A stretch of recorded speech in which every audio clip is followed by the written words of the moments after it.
It is kind of possible to sort of like adjust these, say like the brightness on the contrast, colour sort of ratios, and sort of like kind of get them sort of similar sort of, you know, tones, but the camera here doesn't seem to register it very much because the devices are the projector's on a 60 frame. If I use my camera phone, I'm going to see the typical DLP color flickering in the vertical, in the horizontal.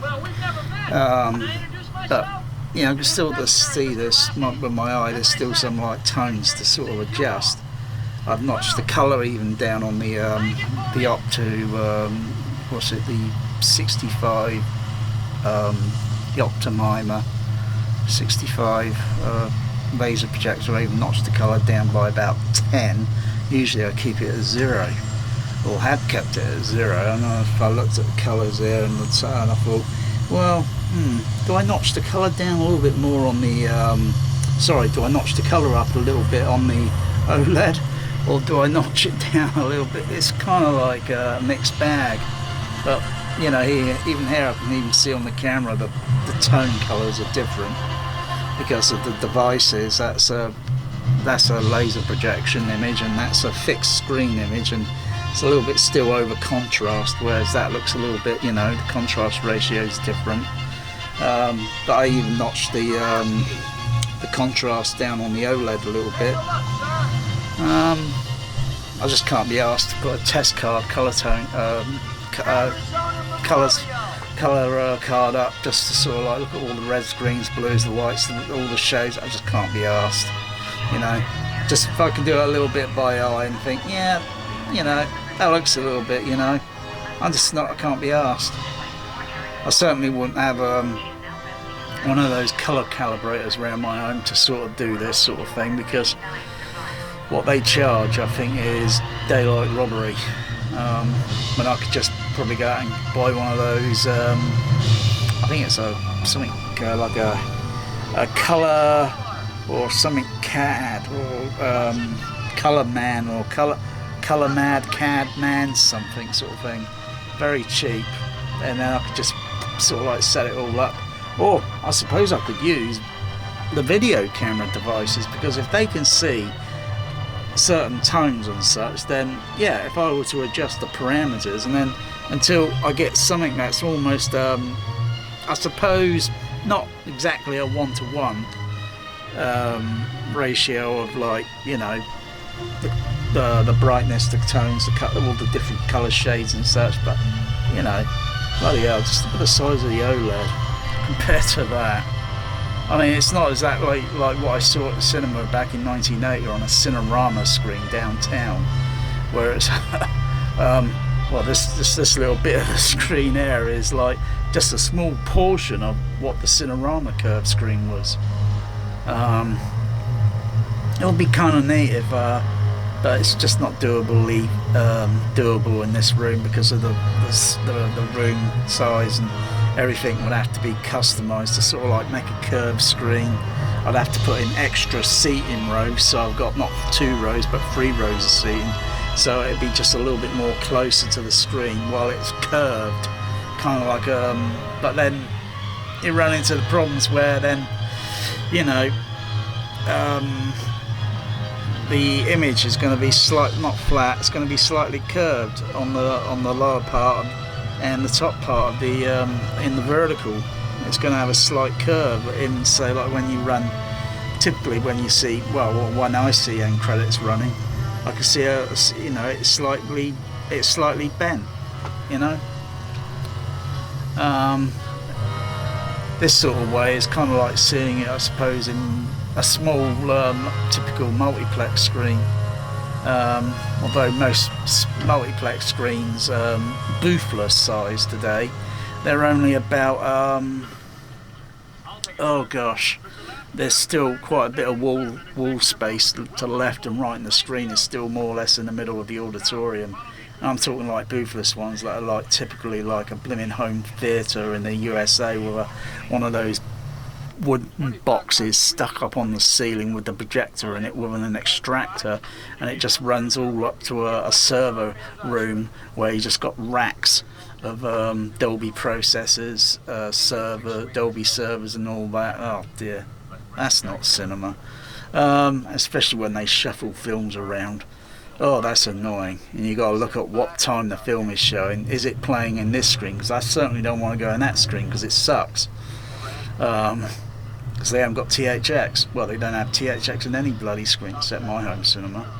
But this is just like I suppose, typically almost like I suppose like UCI at Tower Park, the smaller screens where the screen go wall to wall, where the larger screens 5 and 6, the screen is pretty large, but it doesn't go wall to wall because it's still or used to have seating that used to go down the left and the right side of the auditorium with an aisle going down to the between the left and right where all the middle row seating was. But this is it's just like, only the screen height is not as ridiculously high up. It's like it is at Tower Park. I'm not sure if they modified the smaller screens. I don't know because I have not been in them in 20 years or so, more than 20 years, except for the last Screen 5, which I was kind of gutted to see. Oh dear, but no, never mind, because I won't go there again. But yeah, I might, if I can get around sort of it, maybe I'll use the camera, not videoing it, just using because I can see here the tone is kind of like a turquoise. It should be a kind of bluish colour almost, sort of close to there. I mean, let me go back. Let me see what my eye again sees with the camera on the display, the Sony Handycam. Well, the colour on the Sony is kind of a little bit more brighter blue. What I'm seeing here, it's a little bit more muted. This sort of range, so it's also, I suppose, calibrating the camera as well. Good golly gosh. Hey, I did have a slight glitch with this projector about half hour or so ago. There must have been some static or something turning on or off or whatever, and then the projector started turning on, and then it came back on, and it went off and then went back on again, and it's some interruption signal. And then when it all sort of settled and it was all back on, but then I noticed the image all sparkling, and that can only be from the demon, which is like the spawn of Satan, the demon. It must have done a dodgy signal on the projector output, because it was fine on the Oled, and it had all the little sparkles in it and such. So shut down the projector and turn it back on again, no problem when it came back on. So if anyone experiences that sort of hiccup, just shut the projector down and then just wait and then just turn it back on, because with all this digital crap, it is crap. I prefer when it was film, like film. And the transfer here on this, if I zoom in a little bit, is suit, because of the complexity of the pattern.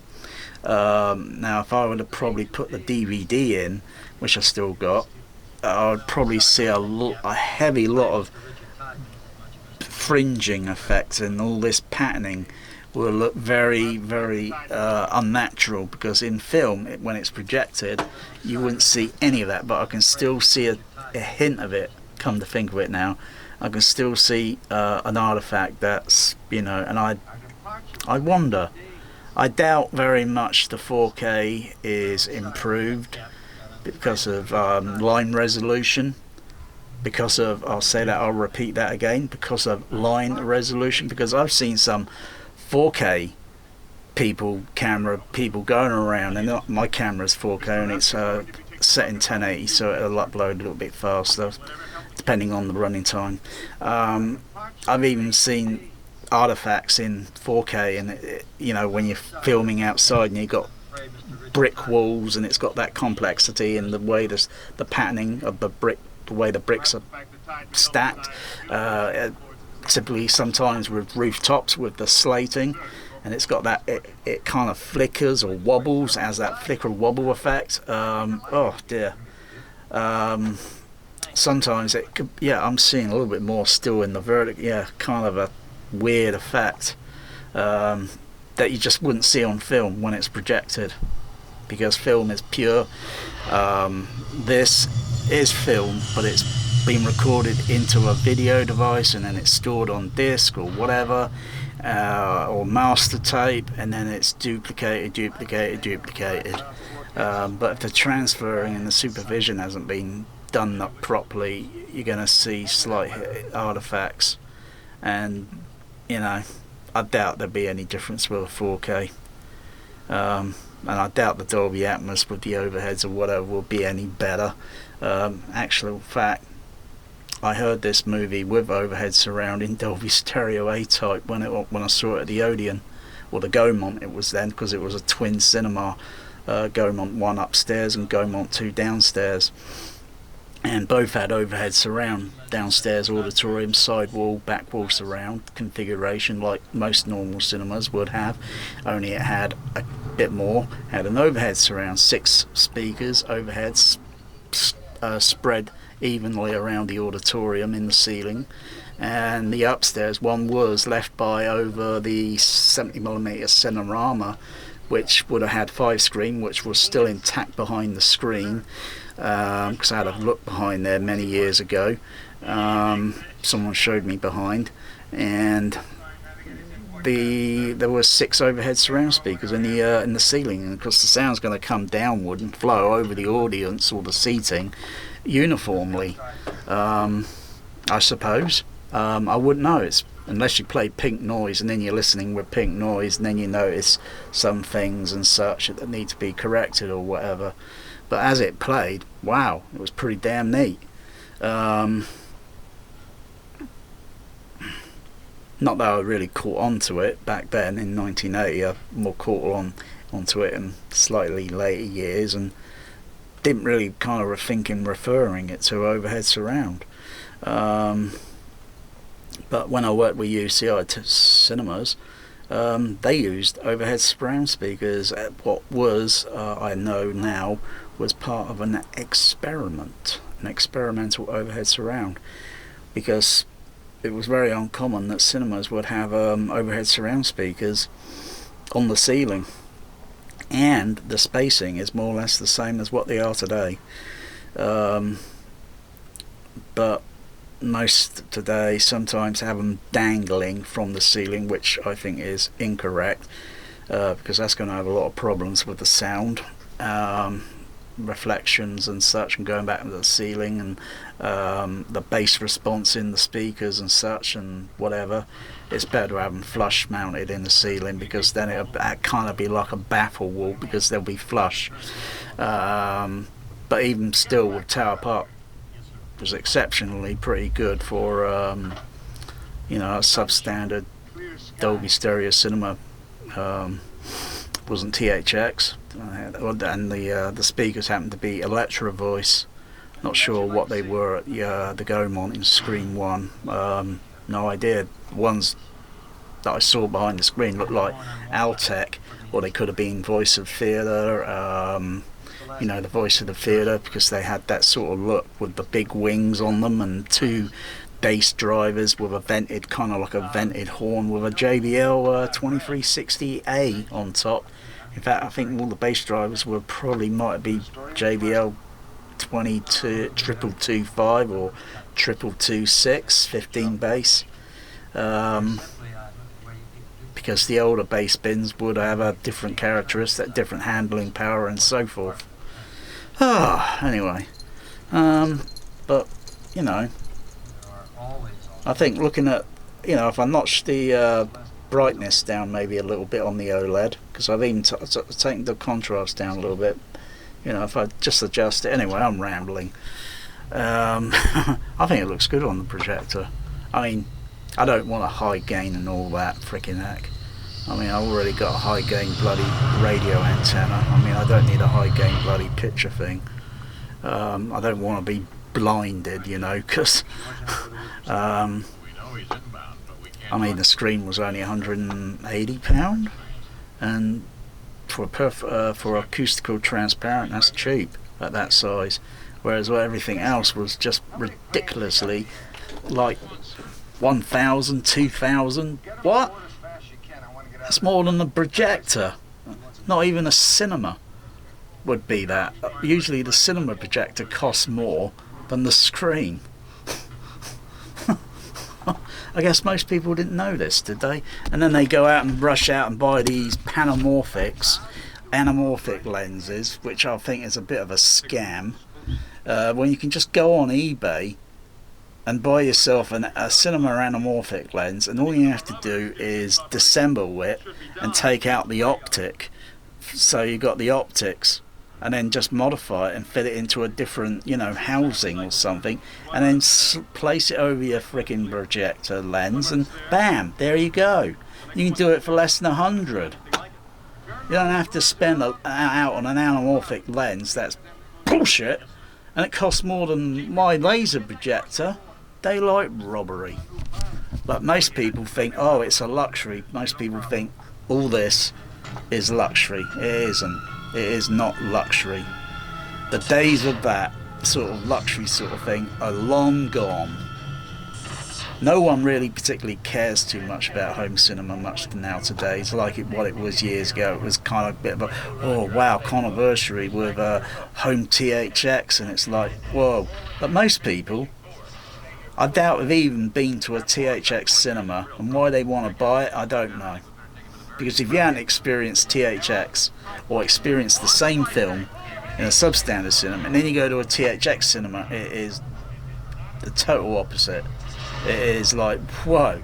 It's like where, and you look at the design of the auditoriums, or you could go to one cinema like say Tower Park, and you could probably see the film in THX, and then that film maybe weeks later would get moved out and go into a non-THX screen. Then you go in there and it's like, it's the impact of what is just way less, and it's like, whoa, you feel like you're missing out on something, you know. But like I say, most people just buy THX, you know, probably not experienced it. Most people will probably go out and buy Atmos just because they hear about it, probably not actually been to a decent, you know, cinema where, you know, it's playing, you know. And the equipment, mostly of what I've got, wouldn't really appeal to anyone in home theatre, home cinema community, because you wouldn't know how to use it. You know, you wouldn't know how to use the Dolby equipment that I'm running. You know, if you want to play projectionist, well, you can forget about it, because those days are long gone. Because all it is now is usually one person just pressing buttons to run the show, and then everything is automated. That is not cinema. That is just not cinema. Anyway.